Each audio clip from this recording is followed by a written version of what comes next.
செய்தியை பார்த்து வருகிறோம். தொடர் போராட்டத்தில் ஈடுபடும் இடைநிலை ஆசிரியர்கள் அவர்களுடனான பேச்சுவார்த்தையில் அமைச்சர் ஈடுபட்டிருக்கக்கூடிய நேரடி காட்சிகளை பார்த்து வருகிறோம். விவரங்களுடன் செய்தியாளர் அபினேஷ் இணைந்திருக்கிறார். அபினேஷ், விவரங்களை பதிவு செய்யலாம்.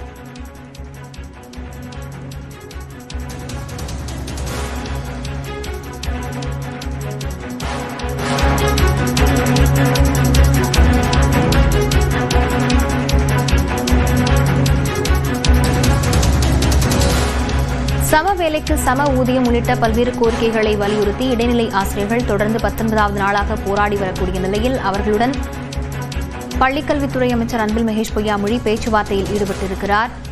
பணி நிரந்தரம் கோரி போராட்டம் நடத்தி வரும் பகுதி நேர ஆசிரியர்களின் பிரதிநிதிகளிடமும் இந்த பேச்சுவார்த்தையானது நடைபெற்று வருகிறது.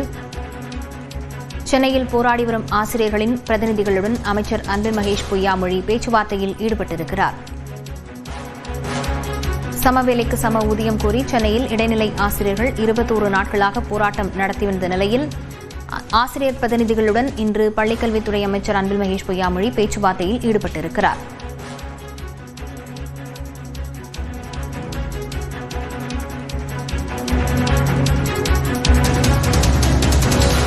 விவரங்களுடன் செய்தியாளர் அபினேஷ் இணைந்திருக்கிறார். அபினேஷ், விவரங்களை பதிவு செய்யலாம்.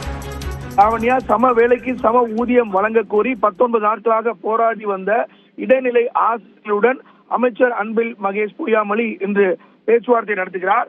முன்னதாக பணி நிரந்தரம் வேண்டி போராடி வரக்கூடிய பகுதி நேர ஆசிரியர்களுடன் அமைச்சர் அன்பில் மகேஷ் பொய்யாமொழி தற்போது ஆலோசனையில் ஈடுபட்டு வருகிறார், பேச்சுவார்த்தையில் ஈடுபட்டு வருகிறார். குறிப்பாக சம வேலைக்கு சம ஊதியம் வழங்க வேண்டும் என்ற கோரிக்கையை வலியுறுத்தி கடந்த 19 நாட்களாக சென்னையின் பல்வேறு இடங்கள்ல சுமார் 8000க்கும் மேற்பட்ட இடைநிலை ஆசிரியர்கள் சென்னையில பல இடங்களில போராட்டத்தில் ஈடுபட்டு வந்தாங்க. குறிப்பாக டிபிஐ வளாகம், எழும்பூர் உள்ளிட்ட நகரின் பல்வேறு பகுதிகளில் சாலையில போராட்டத்தில் ஈடுபட்டு வந்தாங்க. இந்த நிலையில 2009க்கு பிறகு பணிக்கு சேர்ந்த அவர்களுக்கு ஊதிய முரண்பாடுகள் இருப்பதாகவும், எனவே அதை களைய வேண்டும் எனவும் அவர்கள் அந்த போராட்டத்தில் ஈடுபட்டு வந்தாங்க. மேலும் பகுதி நேர ஆசிரியர்களும் தங்களுக்கு பணி நிரந்தரம் செய்ய வேண்டும் அப்படிங்கிற கோரிக்கையை முன்வைத்து அண்மை நாட்களாக போராட்டத்தில் ஈடுபட்டு வந்தாங்க. எனவே இந்த 2 ஆசிரியர்கள் பிரிவுகளுடன் அமைச்சர் அன்பில் மகேஷ் பொய்யாமொழி தற்போது பேச்சுவார்த்தையில் ஈடுபட்டு வருகிறார். முன்னதாக அவருடைய கிரீன்வே சாலை இல்லத்துல பகுதி நேர ஆசிரியர்களுடன் தற்போது பேச்சுவார்த்தையில் ஈடுபட்டு வரக்கூடிய நிலையில இந்த பேச்சுவார்த்தைக்கு பிறகு இடைநிலை ஆசிரியர்களுடன் பேச்சுவார்த்தையில ஈடுபட இருக்கிறார். சுமூகமான ஒரு தீர்வு எட்டப்பட வேண்டும் அப்படிங்கிற ஒரு கோரிக்கையை முன்வை அடிப்படையாக வைத்து இந்த பேச்சுவார்த்தை நடத்திட்டு வராங்க.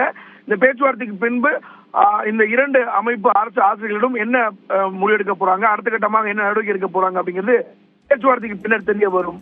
லாவண்யா, விவரங்களுக்கு நன்றி அபினேஷ்.